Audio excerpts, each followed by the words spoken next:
Саламатсыздарбы, урматтуу кыргызстандык мекендештерим. Мен Чыңгыз Капаров. Бүгүнкү чыгып жатканымдын себеби, урматтуу мекендештер, азыр ушул президенттердин айланасында сөздөр болуп жатпайбы? Бизде ушул 30 жылдан бери 5 президент мамлекетти башкарды. Бирөө да татыктуу боло алган жок. Акаева, Бакиева, Отунбаева, Атамбаева, Жээнбекова дагы. Себеби ошолор татыктуу болгондо биз ушинтип урушуп талашып жүрбөйт элек. Мен бирин да колдогон эмесмин. Колдобойм дагы бирин дагы. Ошонун азыр урматтуу мекендештер, үчөөнүкү туура жок. Акаевдики, Бакиевдики, Атамбаевдики кол тийбестиги жок макамы. Алар татыктуу эмес, туура эле болгон. Азыр экөөнүкү бар, Отунбаеваныкы бар, анан Жээнбековдики, урматтуу мекендештер. Отунбаева 9 жылдан бери алып келатат. Мамлекеттен жеңилдиктерди кыргыз элинин чөнтөгүнө тоноп келатат да, мындайча айтканда. Биз 4 салык төлөйбүз, ошонун эсебинен Отунбаева жашап келген. Кайсы кылган мамлекетке, элибизге кылган жакшылык үчүн. Эми мына жакында Сооронбай Шарипович чыкты пенсияга 296 000 сом менен. Экс макамын алды. Буларга, урматтуу мекендештер, бул пенсиясынан сырткары 100 000, 200 000, 300 000 TL болуп атпайбы?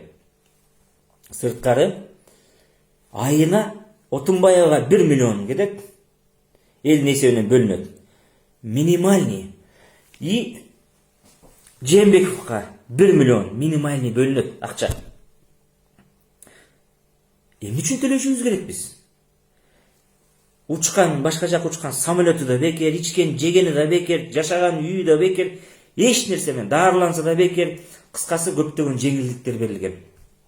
Эми эң кызык нерсени айтайын, бул мыйзамда жок да мындай. Президент эксти качан алат? Эксти алыш үчүн ал 6 жылга мыйзамда так жазылып турат. 6 жылга шайланып, анан мөөнөтү бүткөндөн кийин экс деген макамды алат. Өткөрүп бергенден кийин гана. Мөөнөтү бүткүчө орто жолдон кетпеди 3 жыл. Ал албайт. Ал мыйзам бузуу болуп эсептелет. Эми мен муну мындай тилим, жалпак тил менен түшүндүрөйүн. Бала школдо окуп жүргөн бала, ал 11-дү бүтпөсө аттестат албайт. Же 9-дү бүтпөсө күбөлүк албайт, урматтуу мекендештер. Же студент болуп тапшырганда 4 жыл, 5 жыл окуу жай, азыр бакалавр болуп 4 жыл болуп калды, 5 жыл окубаса, 5 жыл дагы бар, 5 жыл окубаса, ал бала диплом албайт. Орто жолдон отчисление болуп, окуудан чыгып кетсе, ага диплом берилбейт. Бул мыйзам бузуу болуп эсептелет. Ошого диплом берген ректор, декан факультеттин, же куратору, же тиешелүү адамдар мыйзам чегинде жоопко тартылат. Мына эми кызыгы, Сооронбай Шарипович мына ушундай эле, мамлекет бул эми университет эле, окуу жайлар эле. Бул мамлекеттин биринчи адамы президент болгон адам. Мыйзамда так жазылып турат. Мөөнөтү бүткөндөн кийин, өткөрүп бергенден кийин гана экс макам берилет деп. Эми ушуга экс макамды берип атышат. Бул мыйзам бузуу. Ким берсе дагы бүгүн жоопко тартылбаса, убакыт өткөндөн кийин жоопко тартылат. Жогорку кеңешиби же башкасы Уголовный кодексте так жазылып турат. 350 берени азыр эле алмаштырып салбаса билбейм, 2017 өзгөртүп салышпадыбы? Берениде 7 жылдан кем эмес экс деген макамды берсе жоопко тартылат деп так жазылып турат, урматтуу мекендештер. Эми өзүңүздөр ойлоп көрсөңүз, чын эле окуу жайы бүтпөгөн бала, мен мисалдаштырып айтып атам, аныктама кылып, ал диплом албайт. Ошол сыяктуу эле бул мөөнөтү бүткөндөн кийин гана экс макамды алмак. Дагы айтам, айына элдин эсебинен Отунбаевага минимальный 1 миллион бөлүнөт, Жээнбековго 1 миллион бөлүнөт. Ал элдин 4 салык төлөгөндөн чөнтөгүнөн кетет. Бизге ушу керекпи? Муну жогорку кеңеш 80ден ашык депутат бербеш керек болчу. И президент дагы азыр жаңы келген. Бул туура эмес. Булар бүгүн бертеңби, же 1-2 жылдайынбы, 1-2 жылдайынбы жооп берет мыйзам алдында. Эгер таза мыйзам менен иштеген адамдар келсе. Бул туура эмес. Биз мыйзам менен иштешибиз керек да. Туурабы? По понятиям иштебей мыйзам менен иштешибиз керек. Ошого биз, урматтуу мекендештер, азыр Сооронбай Шарипович менен Отунбаевага каршы кол топтоп кирдик. Эми муну биз кол топтоп туруп буйрса жаңы жылдан сотко беребиз. 30 миңден ашык кол топтогондон кийин конституционный сотко беребиз палатага. Алар карайбы, карабайбы ал бийликтен көз каранды. Бирок эл билиш керек.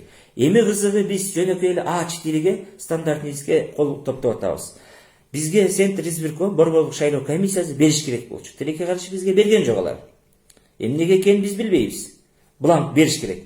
Биз ошонун негизинде болгон эл колун коюп берип кол топтошубуз керек болчу.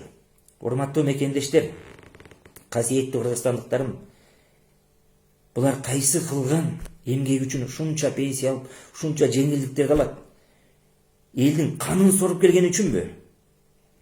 Эми ал эле эмес, ошол убакта серий кардинал болгон адамдар дагы азыр Дубайдан үй алып алып кутуруп жүрүшөт. Ошо элдин эмгегин соргондор, айтсаң жаман көрөт. Ошол убакта Алмамбет Салиев деген серий кардинал жигит отурган. Сооронбай Шариповичтин бүт органдарды тейлеп отурган. Жардамчысы Эмис Толтоев деген, мына алар дагы жыргап жүрөт. Билгениңерди кылып алла деп. Урматтуу мекендештерим, бизге ушул керекпи? Айтсаң жаман көрөт. Жанагы фейктер бар, же фанаттар. Фейктер буларды мен кечирип коюңуздар. Эми мындай айтам, жараткан Аллах Таалам адамга 100 өң берди. Кээ бир адамдар соцтармактарга, Facebook, Instagram башкага жаныбардын, арстандын же куштун, бүркүттүн сүрөтүн коюп алат. Сени куш кылып жараткан жок, сени жираф кылып, арстан кылып жараткан жок. Же болбосо саясий лидерлердин сүрөтүн коюп алат. Бул барып турган маңкурттук. Өзүңдүн жүзүңдү эл жараткан Алла, өзүңдүн жүзүңдү кой. Эгер болбойбу, ата-энеңдин сүрөтүн кой. Эгер ата-энесинин сүрөтүн кое албаса, ал адам эмес. Ал маңкурт. Ал чала сабаттуу, түшүнүк ошол. Мынакей. Анан фанаттар бар. Фейктерге майла жок, сулуу кыздардын сүрөтүн коюп алат. Мен бул жерге урматтуу мекендештер жакшы көрүнөйүн деп чыккан жерим жок. Менен бирөөнө жакшы көрүнгүдөй кыз эмесмин го, туурабы?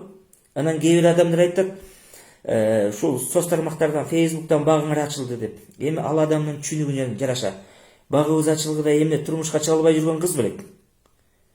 Ар нерсени ойлонуп сүйлөш керек. Урматтуу мекендештер, бизге жардам бериңиздер. Кудайым буйрса, бул шайлоо деп атыбыз, президенттик деп атып. Бүтмөйүнчө тынчыбайт окшойбуз. Бирок Сооронбай Шарипович менен Отунбаеванын кол тийбестигин алышыбыз керек.